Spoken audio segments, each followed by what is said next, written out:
ये कहानी है एक ऐसी माँ की जो अपनी मौत के बाद भी अपने बच्चों की रक्षा के लिए वापस आती है। एक छोटे से गांव में रहस्यमय मौतों का साया छाया हुआ है। दो मासूम बच्चे अर्जुन और पूजा अचानक पुराने और भूतिया महल में फंस जाते हैं। उनके सामने भूत प्रेतों का डरावना संसार खुलता है। इस काली छाया के बीच उनकी माँ की आत्मा, जो मौत से भी ज्यादा ताकतवर है, अपनी ममता और साहस से बच्चों को बचाने की लड़ाई लड़ती है। यह कहानी माँ के प्यार, हिम्मत और अंधेरे के खिलाफ जंग की है। एक ऐसा प्यार जो मौत के बाद भी खत्म नहीं होता। गांव में एक अजीब सी खामोशी थी जो डर से ज्यादा कुछ कह रही थी। दिन ब दिन लोग रहस्यमय तरीके से मर रहे थे। घरों के दरवाजे बंद, आंखों में भय, दिलों में अनजानी बेचैनी।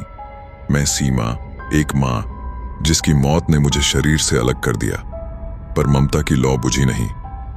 मेरे दो बच्चे अर्जुन और पूजा उन मौतों से डरते थे, पर किसी दिन वे उस पुराने महल की तरफ भाग निकले जहां गांव वाले कहते थे कि मौतें छुपी हैं।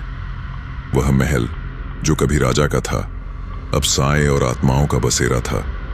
अर्जुन और पूजा ने सोचा कि शायद वहां छुपकर वे खतरे से बच जाएंगे, पर अंदर घुसते ही उन्हें महसूस हुआ कि यह फैसला उनकी जिंदगी का सबसे बड़ा खौफनाक फैसला था। दीवारें सीलन से भीगी, दरवाजे चरमराते और हवा में अजीब सी आवाजें। उनके कदम धीरे धीरे थम गए। तभी मेरे माँ बाप ने चेतावनी दी, बच्चों को बचाओ। मैं मर चुकी थी, पर मेरी आत्मा उनके पास आई, जैसे कोई आग जो बुझती नहीं। मैंने महसूस किया कि बच्चों पर भूत प्रेतों का साया मंडरा रहा है। मेरी आत्मा ने अपनी शक्ति जगाई और महल के अंधेरों में प्रवेश किया। वहां छुपे काले साए, भयानक चेहरे और खून की बूंदों से सना फर्श देख मैं रो पड़ी, पर हार नहीं मानी। मेरी ममता की शक्ति उन भूतों को झकझोरने लगी। रात के 3 बजे का समय था, जब अंधकार अपनी पूरी ताकत दिखाता है। उस समय मैंने पहली बार अपने बच्चों को दिखाई। मेरा रूप धुंधला था, पर प्यार भरा। अर्जुन और पूजा ने मेरी आवाज सुनी और मेरा हाथ महसूस किया। उनका डर दूर हुआ। उस काले साए, काल साया की मौजूदगी से पूरा महल कंपा उठा था। उसकी हवा में सड़ांध थी और उसकी आंखें जहर भरी आग की तरह जल रही थीं। उसने मेरी तरफ देखा और बड़बड़ाया, तुम्हारी ममता मेरी ताकत के सामने टिक नहीं सकती। मैं जानती थी कि ये आखिरी मौका है। यहां हारना मौत से भी बदतर होगा।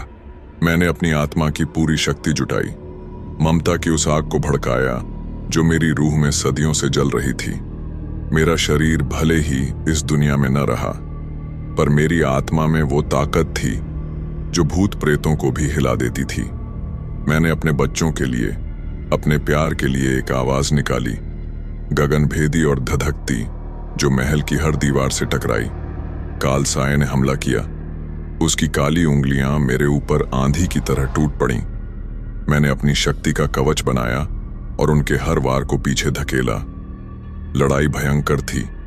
हवा में बिजली कड़क रही थी और महल की खिड़कियां डर से कंपा रही थीं। पर मेरी ममता की आग ने हर घाव सहा, हर चोट सहन की। मैंने काल साए की जड़ तक पहुंचने की ठानी। उस साए की कमजोरी थी मेरी मां की ममता की चमक। मैंने अपनी आत्मा की रोशनी से उसे घेरा और अपनी पूरी ताकत से उसे जला दिया। वह चीखता हुआ धुएं के साथ हवा में घुल गया। महल पर छाई काली छाया धीरे धीरे फीकी पड़ने लगी। बच्चे बाहर आए। उनकी आंखों में अब डर नहीं, बल्कि विश्वास था। अर्जुन ने मेरी तरफ देखा, मां, तुमने हमें बचा लिया। पूजा ने मेरी आत्मा को गले लगाया, हमेशा हमारे साथ रहना। मैं मुस्कुराई क्योंकि मेरी लड़ाई खत्म हो गई थी। मेरी आत्मा शांति से उस महल में घुल गई, लेकिन मेरी ममता और प्यार हमेशा उनके साथ रहेगा। मेरे बच्चे अब सुरक्षित थे। यह कहानी है उस मां की जिसकी आत्मा मौत के बाद भी बच्चों की रक्षा के लिए भूत प्रेतों से लड़ी और जीत हासिल की। मां का प्यार सबसे बड़ी ताकत है जो कभी खत्म नहीं होती।